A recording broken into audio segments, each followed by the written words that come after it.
கன்னியாகுமரி மாவட்டம் கருங்கல் அருகே விதிகளை மீறி முறைகேடாக கல்குவாரி செயல்பட்டு வருவதாக குற்றச்சாட்டு எழுந்துள்ளது.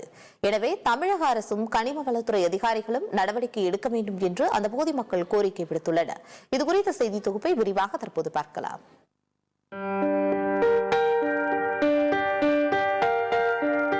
கன்னியாகுமரி மாவட்டம் கருங்கல் அருகே விதிகளை மீறி முறைகேடாக கல்குவாரி செயல்பட்டு வருவதாக குற்றச்சாட்டு எழுந்துள்ளது.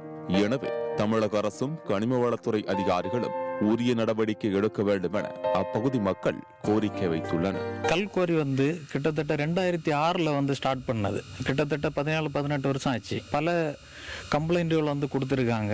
என்ன கம்ப்ளைண்ட் கொடுத்தாலும் இவங்க இதுக்கு மேலே எந்த ஒரு நடவடிக்கைகளும் காரியங்களும் ஒன்றும் எடுக்கல. வில்லேஜ் ஆஃபீஸ் போய் அவரிடம் புகார் கொடுத்தோம், கலெக்டர் ஆஃபீஸுக்கு மனு கொடுத்தோம். எந்த தகவலும் இல்லை ஐயா.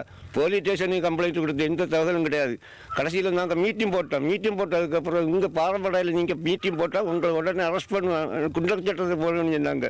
ரொம்ப பாதிப்பாக இருக்குது. பிள்ளைங்களெல்லாம் நிறைய பிள்ளை நைட்டெல்லாம் தூங்கவே முடியல. பாத்தீங்களா, வாழ முடியாது. எங்களுக்கு நாங்கள் சாவதான் செய்யணுங்களா, கொல்லதான் செய்யணுங்களா. இந்த பாறையை உடனே போட்டு அனுமதித்தாருங்க ஐயா. பாலை நீங்களாக 4 வகை நிலங்களை கொண்ட மாவட்டம் தான் கன்னியாகுமரி. நீராதாரங்களுக்கு இணையாக குமரிக்கு பெருமை சேர்ப்பது இங்குள்ள மலை வளங்கள். மேற்கு தொடர்ச்சி மலையுடன் பல பகுதிகளிலும் குட்டி குட்டி மலைகளும் இருந்து மாவட்டத்தின் இயற்கை சூழலுக்கு ரம்யம் சேர்க்கின்றன. இங்குள்ள இயற்கை வளங்கள் கடந்த பல வருடங்களாக கொஞ்சம் கொஞ்சமாக சூறையாடப்பட்டது. இந்நிலையில் கடந்த 2012ஆம் ஆண்டு உயர்நீதிமன்ற அறிவுறுத்தலின்படி புதிதாக கல்குவாரிகளுக்கு அனுமதி பெற வேண்டுமானால் மாநில சுற்றுச்சூழல் குழுவிடம் அனுமதி பெற வேண்டும். இந்த நீதிமன்ற வழிகாட்டுதலை சுட்டிக்காட்டி கன்னியாகுமரி மாவட்டத்தின் அனுமதி பெற்று இயங்கி வந்த 49 குவாரிகளுக்கு அப்போதைய ஆட்சியர் நாகராஜன் தடை விதித்தார். பல்வேறு விதிமீறல்களை சுட்டிக்காட்டி இந்த குவாரிகளுக்கு அபராதமும் விதிக்கப்பட்டது. மேலும் இந்த மலைப்பகுதி பல வகையான வனவிலங்குகளின் புகலிடமாகவும் இருந்து வருவதன் காரணமாக அரசு இந்த மலைகள் பாதுகாக்கப்பட அரசாணைகளையும் நிறைவேற்றியுள்ளது. மலைகளை உடைக்கக்கூடாது என்ற நீதிமன்ற உத்தரவுகளும் நிலுவையில் உள்ளன. இந்நிலையில் அரசு விதிமுறைகளையும் நீதிமன்ற உத்தரவையும் புறந்தள்ளி பாறைகள் உடைக்கப்பட்டு வருகிறது. தற்போது கருங்கல் அருகேயுள்ள முள்ளங்கினாவளை பகுதியில் செயல்பட்டு வரும் தனியார் கல்குவாரியில் அனுமதிக்கப்பட்ட அளவை விட அதிகமான பாறை கற்களை உடைத்து கடத்தி வருவதாக அப்பகுதியை சார்ந்த மக்கள் கூறுகின்றனர். நாங்கள் தகவல் அறியும் உரிமை சட்டத்தில் இதை பற்றி டீட்டெயில்ஸ் கேட்டதில் எங்களுக்கு கிடைச்ச ரிப்போர்ட் என்னன்னா, இவங்க மொத்தத்தில் 6.5 ஏக்கருக்குள்ள ஏரியாவுக்குள்ள அனுமதி தான் இவங்களுக்கு கிடச்சிருக்கு. இப்போ மொத்தத்தில் நீங்கள் பார்த்தீங்கன்னு சொன்னால் 22 ஏக்கர் இடத்த மொத்தத்தில் இவங்க அக்யூபை பண்ணி அதை மொத்தத்தில் உடைச்சி எல்லா கனிம வளங்களையும் கடத்தியிருக்காங்க. மேலும் இங்கு பல்வேறு முறைகேடுகள் நடந்துள்ளதாகவும் அப்பகுதியை சார்ந்த மக்கள் ஆவணங்களை சமர்ப்பித்தும் துறை சார்ந்த அதிகாரிகள் நடவடிக்கை எடுக்காமல் கல்குவாரி நிர்வாகத்திற்கு சாதகமாகவே செயல்பட்டு வருவதாகவும் கேள்வி கேட்கும் பலரையும் கல்குவாரி தரப்பில் பணத்தால் ஓரம் கட்டிவிட்டு தொடர்ந்து முறைகேட்டில் ஈடுபட்டு வருவதாகவும் சொல்லப்படுகின்றது.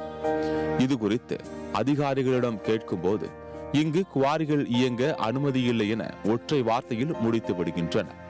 3 வருஷமாட்டு நாங்கள் பல முறை பஞ்சாயத்து ஆஃபீஸிடம் இருந்து, அடுத்த எம்எல்ஏ இடம் இருந்து, கலெக்டர் அரவிந்திடம் இருந்து மனு கொடுத்து எல்லாரும் அந்த வழி ஃப்ரண்டில் பார்த்துட்டு அவரை பாட்டு போயிடுவாங்க. இங்கே மக்கள் இருக்க யாரும் பார்க்கறதில்ல, சுற்றி கேட்கறதில்ல. யாரும் கேட்குற அதிகாரி மாதிரி அங்கே கொடுக்க வாங்கிட்டு போயிடறாங்க, யாரும் கேட்கறதில்ல. மாவட்டம் முழுவதிலும் மலைகளை உடைக்கும் 18 கல்குவாரிகள் இன்றும் செயல்பட்டு வருவதாக சொல்லப்படுகின்றது. சிறிதளவு பட்டா நிலத்தை காட்டி அரசு புறம்போக்கு நிலங்களில் உள்ள பாறைகளை தகர்த்து காடுகளையும் மலைகளையும் அழிப்பதோடு இந்த பகுதிகளில் வசிக்கும் மக்களுக்கு சுகாதார சீர்கேடை ஏற்படுத்தி வருவதாகவும் சொல்லப்படுகிறது. மேலும் பாறைகளை உடைப்பதற்கு சக்தி வாய்ந்த வெடிகளை பயன்படுத்துவதால் வெளிவரும் சத்தம், அதிர்வு, பாறை துகள்கள் போன்றவை அப்பகுதி மக்களுக்கு கடுமையான உடல்நிலை பாதிப்புகளை ஏற்படுத்துவதாகவும் 24 மணி நேரமும் இரவு பகல் பாராமல் குவாரி செயல்படுவதால் பொதுமக்கள் தூங்க முடியாமலும் நிம்மதியாக வாழ முடியாமலும் அவதியுறும் நிலை ஏற்பட்டுள்ளதாகவும் சொல்லப்படுகிறது. எங்களுக்கு பாரம்படி வீட்டில் மக்களுக்கு தொல்லை, நோய் நொடி சகிக்க முடியாது, சாப்பிட முடியாது. இப்போ என்ன ஒய்ஃப் ஹாஸ்பிட்டல் அட்மிட் ஆயிருக்க ஜெயராஜ், வாழ முடியாது. போர்ல தண்ணி இல்லை, பாறைப்பொடி தான் எல்லாம் தூங்க முடியல. ரொம்ப வேதனையும் சோதனையுமா இருக்கு. இங்கிருந்து கனிம வளங்கள் கொள்ளையடிக்கப்பட்டு வெளி மாநிலத்திற்கு பெரிய டாரஸ் லாரிகளில் அனுமதியின்றி நீதிமன்ற உத்தரவையும் மீறி கடத்தப்படுவதாகவும் சொல்லப்படுகிறது. மாநில எல்லைகளில் சோதனை சாவடிகள் இருந்தும் கண்டுகொள்ளாத நிலையிலேயே உள்ளது. இதனால் பல விபத்துகள் ஏற்பட்டு உயிரிழப்புகளும் ஏற்படுவதாகவும் கூறப்படுகிறது. தமிழ்நாடு கனிமவள விதிகளின்படி மக்கள் வசிப்பிடங்களிலிருந்து 300 மீட்டர் தூரத்தில் பாறைகள் உடைக்கப்பட்டால் ஊரக கனிம பாதுகாப்பு இயக்குநரிடமிருந்து அனுமதி பெற வேண்டும் என்ற விதியும் இங்கு மீறப்பட்டுள்ளதாக சொல்லப்படுகிறது. ஏற்கனவே இந்த பகுதிகளில் கல்குவாரிகள் இயங்கக்கூடாது என சென்னை உயர்நீதிமன்ற மதுரை கிளை இடைக்கால தடை விதித்துள்ளது. பல நீதி பேராணை மனுக்களும் நிலுவையில் உள்ளன. இது சம்பந்தமாக கலெக்டரேட்ட ஆல்ரெடி கம்ப்ளைண்ட் போயிருக்கு, ஏடி மைன்ஸில் கொடுத்துருக்காங்க, முதலமைச்சர் தனிப்பிரிவு, இப்படின்னெல்லாம் பல இதுகளில் கம்ப்ளைண்ட்டுகள் கொடுத்து எந்த ஒரு நடவடிக்கையும் எடுக்கல. கடந்த 2019ஆம் ஆண்டு மாவட்டம் முழுவதும் இயங்கி வந்த கல்குவாரிகளை மூட தற்போது பால்வளத்துறை அமைச்சராக இருக்கும் மனோ தங்கராஜ் பல கட்ட போராட்டங்களில் ஈடுபட்டார். ஆனால் தற்போது ஆட்சி மாறி அதிகாரம் தங்கள் கையில் இருக்கும் சூழலில் கூட இது குறித்து எந்த நடவடிக்கையும் எடுக்கப்படவில்லை என பொதுமக்கள் குற்றம் சாட்டுகின்றனர். மனோ தங்கராஜ் ஒரு மினிஸ்டர் அவர் இங்கே வந்தார், இந்த ரோடு கிளியர் பண்ண வேண்டி வந்தார். அவர்கிட்ட சொன்னால் அவர் சொன்னார், என்ன பார்த்தீங்களா இதே போல தான் வீட்டில் கல் விழுந்துள்ளது. முந்தா நாளைக்கு கல் தாங்கில் வெள்ளம் எடுத்து ஆட்களுக்கு மேலே விழுந்துருக்கு, கல் பக்கத்தில் விழுந்தது. விழுந்து 2 மாதம் முன்னாடி ஒரு ஆடு இறந்துருக்கு கல் விழுந்து. மனுஷன் கேட்டது 5000 10,000 கொடுத்து சமாளிச்சுட்டு போயிடுவாங்க. விஷயம் தெரிஞ்சவங்கள்ட்ட கேட்கறது இல்லை, பாவங்களா சமாளிச்சுட்டு போயிடறாங்க. மனுஷராஜா ரொம்ப பாதிப்பாக இருக்கு. பிள்ளைங்களெல்லாம் நிறைய நைட்டெல்லாம் தூங்கவே முடியல. பாத்தீங்களா, வாழ முடியாது. எங்களுக்கு நாங்க சாவதான் செய்யணுங்களா, கொல்லதான் செய்யணுங்களா. கலெக்டர் ஆபீஸ் போனா அப்படி இருக்குது, அங்க யாருமே அதிகாரி யாருமே ஏற்றெடுக்கல. புரிஞ்சா, இதை உடனடியாக அதிகாரிமாறு ஏற்றெடுத்து இந்த கோரியை நிரந்தரமாக மூட வேண்டும்.